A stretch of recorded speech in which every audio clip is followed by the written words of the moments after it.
नैनों से आंसुओं की धारा रुकती नहीं जिनकी। ये एक सोच ऐसी लगती होगी कि इतना आंसू कहां से आता होगा। संत थे, महाराज जी बताते हैं, संत थे, नाम उनका याद नहीं है, सीढ़ियां गीली होती थी। आप सोचो सीढ़ियां गीली होती थी। जब उद्धव ने पूछा कि नंद बाबा का घर कौन सा है, बोले अच्छा नए आए हो तभी। बोले जो ये पनारा देख रहे हैं ना जल का, इनके किनारे किनारे जाना, ये यशोदा की आंखों पे जाके खत्म होता है। इतना जल, इतना जल। हमारा तो मन ही नहीं भीगा अभी, नेत्र तो क्या भीगेंगे। ठाकुर को याद करके, राम को याद करके यदि हृदय में वेदना नहीं होगी तो किस हिसाब से नाम ले लिया हम लोगों ने, किस हिसाब का चिंतन लेकर चल दिए हम लोग, किस हिसाब से। बहुत तुम लोग सब बहुत अच्छे बच्चे हो, सब लोग तुम जवान बच्चे हो, तुम्हारे में बल है, ठाकुर को बुलाने का बल है तुम लोगों के अंदर। तुम भगवान को धरती पे उतार सकती हो। तुम स्त्री होकर इतना बड़ा तुमको एक योगदान दिया है ईश्वर ने, इतना बड़ा तुमको सहयोग दिया है समाज के प्रति कि तुम तार सकती हो जाने अपनी कितनी पीढ़ियों को, सिर्फ एक नाम के सहारे, नाम का सहारा लेके। सच कहती बच्चियों, अपने जीवन को बहुत मधुर बनाना। जाने कोई ऐसा संग तुम्हें दोबारा मिलेगा या ना मिलेगा, पता नहीं, मेरे को नहीं पता, लेकिन नाम का सहारा कभी मत छोड़ना, निरंतर रटते रहना। नहीं विषय हट रहे कोई बात नहीं, लेकिन नाम मत छोड़ो। कोई नहीं कहता विषय छोड़ो, अपने आप छूटेंगे। कोई नहीं कहता ये छोड़ो वो छोड़ो, अपने आप छूटेगा। जो अपने आप छूटेगा वो दोबारा जीवन में नहीं आता। चाहे काम हो, चाहे क्रोध हो, चाहे लोभ हो, चाहे मोह हो, जो छूट गया वो छूट गया। जो छोड़ना पड़ा उसका विभत्स रूप लौट कर आता है। जिस दिन नमक नहीं खाना होता उस दिन पूरा दिन नमक का चिंतन होता है।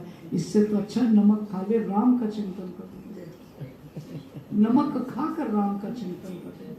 महाप्रभु जी ने इन सब चीजों को परे कर दिया, हर चीज को। बाबा पूज्य चंद्रशेखर जी, जिनकी ये सबने, जिन्होंने बैठे बहुत सारे लोग जिन्होंने दर्शन किया, मैं आपको बताऊं कि ये उनकी ये उंगलियों के पोर घिस गए थे।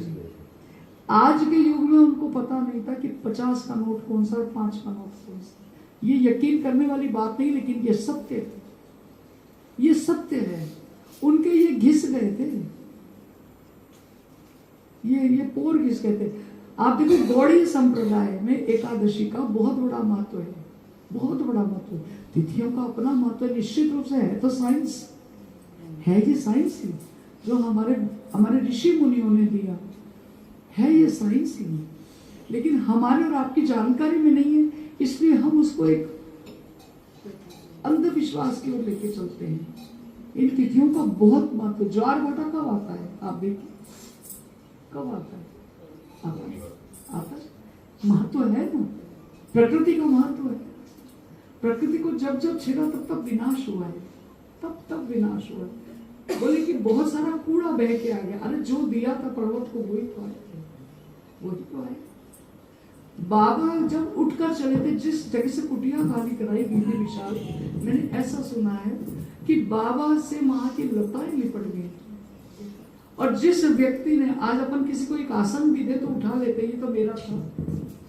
जिस व्यक्ति ने उनको जगह दी थी, जब तक बाबा विराजमान रहे तब तक वो व्यक्ति उस जगह पर नहीं गया, मानी गया, उस स्थान पे नहीं गया। और उनकी महिमा देखो कि मेरे मरने के 24 घंटे के अंदर उनकी चाबी उनके पास पहुंचनी चाहिए। आप ही सोचिए कि कितने सौभाग्यशाली वो जीव हैं जिन्होंने उनका दर्शन किया, उनका लाभ लिया। उनको प्रसाद यदि सामने आता था तो वो किनका लेते थे, हमारी तरह नहीं कि रसगुल्ला आया पूरा भर गए। वो प्रसाद को प्रसाद की तरह लेते थे।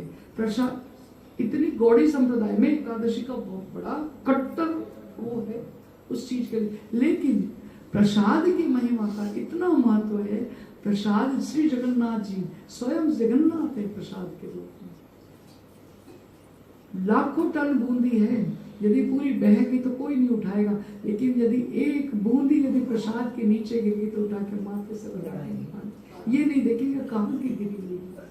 इतना हमारा प्रसाद प्रभु का ही रूप है। तो ये जो संत सिखा रहे हैं सच में तुम सब सौभाग्यशाली हो, हम सब सौभाग्यशाली कि हम इस युग में अपने नेत्रों से देख रहे हैं, और यदि हम अपने नेत्रों से देख रहे हैं तो इसका लाभ भी ले हम।